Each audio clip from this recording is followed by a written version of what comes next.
ज्योतिर्मय media house सविनय सादर करत आहे श्री अरविंद आणि श्री माताजी यांच्या तत्वज्ञानावर आधारित एक चिंतन, पूर्णयोगाचे अंतरंग.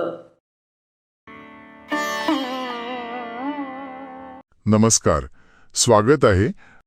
आज आपण श्री अरविंदांच्या एका खूप मूलभूत विचारावर बोलणार आहोत. ते म्हणतात की मानवाची महानता तो काय आहे यामध्ये नाही, तर तो काय बनू शकतो यामध्ये आहे. आणि याच संदर्भात त्यांच्या मानवी उत्क्रांतीची दिव्य रचना यावर आज आपण एक सखोल चर्चा करूया. हो, आणि हा विचारच मुळात खूप सुंदर आहे.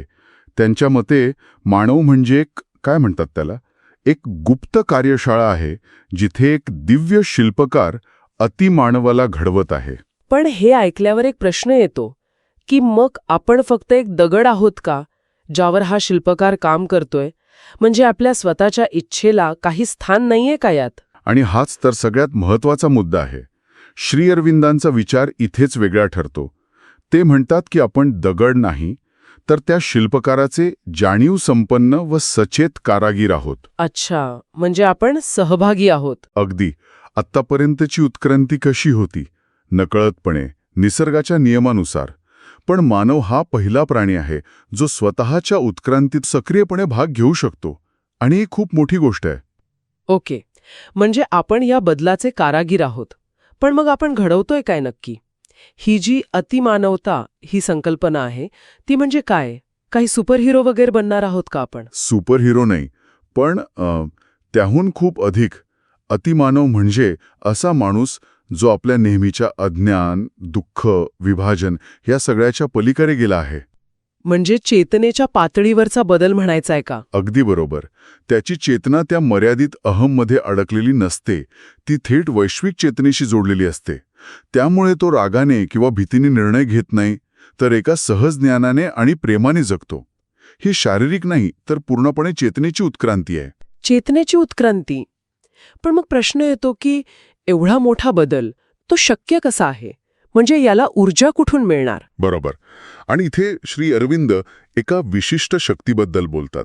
ती म्हणजे अतिमानसिक शक्ती. अतिमानसिक? हो. आता हे काय आहे? तर सोप्या भाषेत सांगायचं तर ही मनाच्या पुढची पायरी आहे. अतिमानस हे मनाच्याही पलीकडचं अधिक विशाल असं तत्व आहे. हीच ती शक्ती आहे जी हे दिव्य रूपांतर घडून आणू शकते.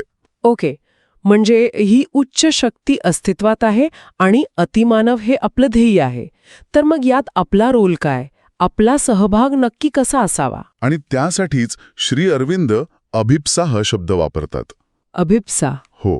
अभिप्सा म्हणजे फक्त एक साधी इच्छा नाही, तर एक तीव्र, उत्कट आकांक्षा. एक आतून येणारी हाक असं काहीसं. अगदी. एक आतून येणारी हाक.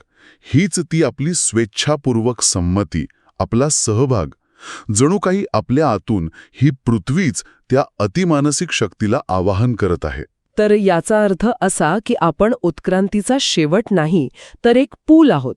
आणि विशेष म्हणजे हा पूल ओलांडायचा की नाही हे ठरवण्यात आपल्या आकांक्षेचा मोठा वाटा आहे. ही काहीतरी हजारो वर्षांनी होणारी गोष्ट नाहीये. पृथ्वीने जर मनापासून आवाहन केलं आणि त्या परमश्रेष्ठ शक्तीने प्रतिसाद दिला, तर हे भव्य रूपांतरण अगदी आत्ता देखील शक्य होऊ शकतं. काय सांगताय? म्हणजे आत्ता, याच क्षणी? खरं तर हा विचारच किती शक्तिशाली आहे. आणि याच एका विचारासोबत आपण आजची चर्चा थांबूयात, श्रोत्यांनी विचार करण्यासाठी की जर हे गौरवशाली रूपांतरण आत्ता याच क्षणी शक्य असेल, तर आपल्या रोजच्या जीवनातील कोणती इच्छा किंवा कोणती आकांक्षा त्या मोठ्या आवाहनाचा एक भाग बनू शकेल.